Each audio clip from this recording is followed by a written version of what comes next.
Hai guys, welcome to Bacarito. Kita nggak akan berbicara tentang Annabelle ya hari ini. Kita akan bercerita sedikit tentang em, transfer, terutama transfer pemain timnas kita. Yang kalian tahu adalah Kevin Dix. Dia resmi ke Borussia Mönchengladbach. Cuma dia pindahnya gratis ya. Dia nggak ditebus di musim dingin ini. Seperti yang gue bilang, jarang ada perpindahan yang signifikan di musim dingin ini. Kecuali klubnya benar-benar mau gitu. Jadi Kevin Dix pindahnya itu musim depan, musim panas. Jadi musim dingin dia dapetin Kevin Dix itu berusia tuh gratis ya teman-teman ya. Jadi ini adalah step baru bagi Kevin. Dia akan bermain di Bundesliga, salah satu dari 4 liga top dunia. Ya seperti kita tahu Premier League, Spanyol, Bundesliga, Italia ya. Itu yang top 4. Lalu berita transfer, bukan transfer sih sebenarnya, rumor teman-teman ya.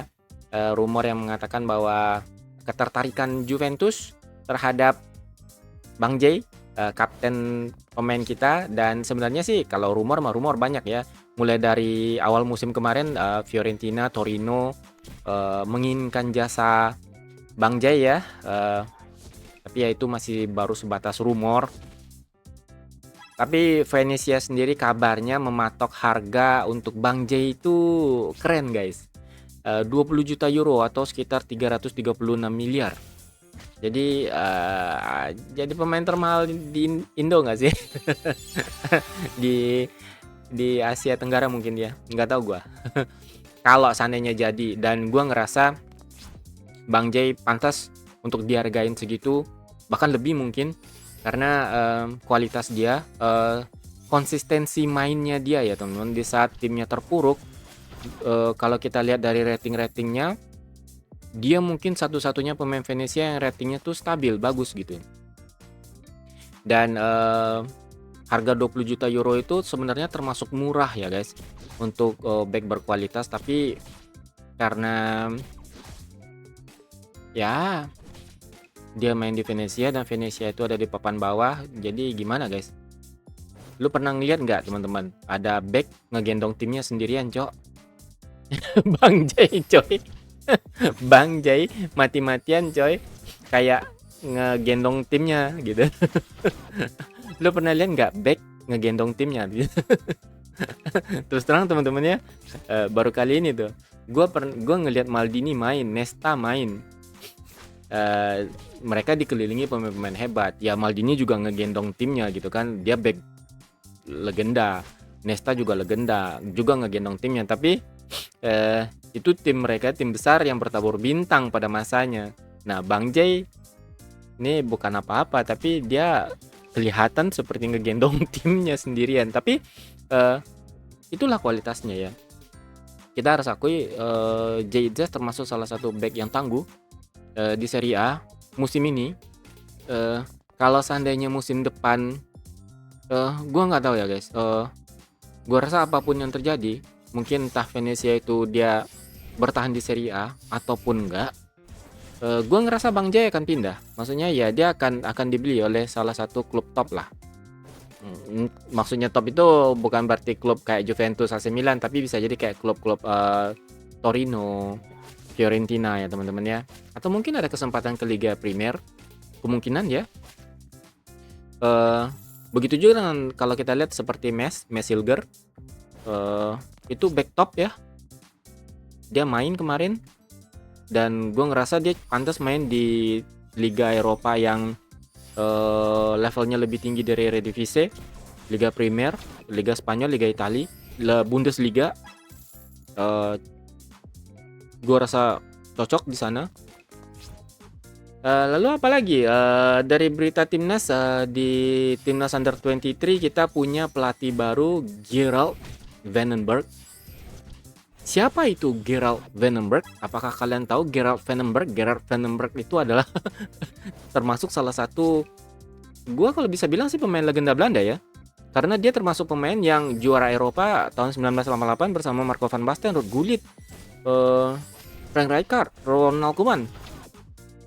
Dia winger.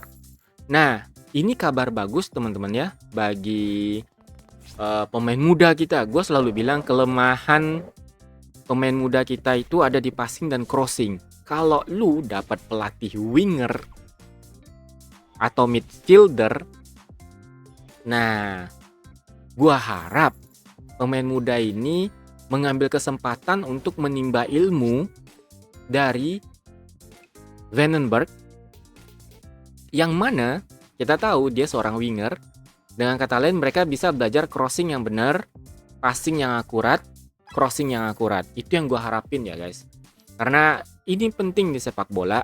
Bagi pemain-pemain muda juga, jangan malu bertanya, jangan malu belajar. Karena kalau kalian malu bertanya dan malu belajar, kalian tersesat di toilet ya. Jadi mumpung ada pelatih yang top kayak gini, karena Vandenberg ini ya teman-teman, track recordnya itu bagus. Gua bilang aja dia pernah di PSV, di Ajax, kalau nggak salah ya. Di Ajax itu jadi pelatih tim muda.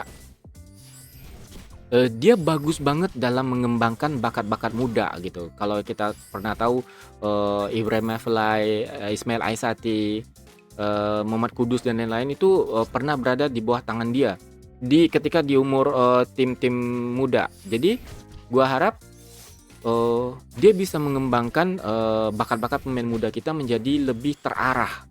Ya, gue bilang lebih terarah. Pemain muda kita itu bagus teman-teman ya. Mereka tuh bagus banget gitu. Cuma belum benar-benar terarah karena ya mungkin memang belum ada orang yang bisa mengarahkan seperti itu gitu. Dan kita harus apresiasi langkah PSSI mendatangkan Gerald Vandenberg, cok. Walaupun gini ya, ini juga sebenarnya tantangan bagi PSSI. Kalau dari lihat track recordnya, Gerald Vandenberg itu bukan jenis pelatih yang manut atau pendiam, tapi dia cukup vokal untuk menyampaikan pendapatnya. Kalau bagi dia benar, kalau enggak. Kalau menurut dia ini jalannya salah ya salah. Kalau menurut dia. Jadi kalau kita percaya sama dia, kita serahkan sama dia. Hasilnya nanti apakah berhasil atau berantakan, itu akan ada evaluasi dari PSSI. Jadi ini semacam challenge juga untuk PSSI, tantangan bagi mereka apakah mereka bisa mendengarkan dan bekerja sama dengan tipe-tipe pelatih seperti ini. Gue seneng karena ini mungkin baru ya untuk orang Indonesia, apalagi untuk orang Indonesia ini terus terang ya menerima masukan yang sedikit keras mungkin, yang kalau tipe pelatih seperti ini yang vokalnya itu mungkin kalau bisa kita bilang tuh mungkin remnya agak blong dikit lah ya. Apakah PSSI bisa menerima itu dan bisa berkembang lebih baik bersama pemain-pemainnya dan liga kita? Gue harap bisa. Karena udah datengin pelatih jauh-jauh mahal-mahal dan berkualitas, ya kita harus pakai kualitas dia. Kita harus manfaatkan sebaik mungkin. Itu aja sih sebenarnya. Seneng banget gue ngelihat ada Gerald Van. Dia juga jadi asisten Patrick Kluivert ya. Jadi Patrick Kluivert it's very lucky coach. I mean, sangat-sangat beruntung karena dia dikelilingi oleh asisten-asisten yang luar biasa. Ditambah nanti asisten dari Indonesia yang tentu aja akan saling transfer budaya dan ilmu ya. Kalau ilmu jelas kita akan dapetin dari mereka, kalau budaya jelas mereka akan dapetin dari kita.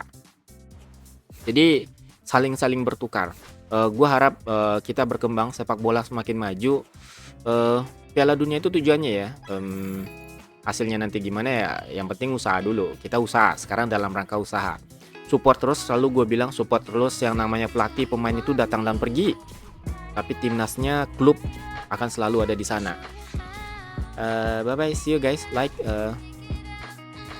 Ada lagi nggak sih? Kalau kalian ada tentang hal-hal yang mau dibahas atau berita-berita yang pengen kalian dengar, silakan di kolom komentar. Bye bye.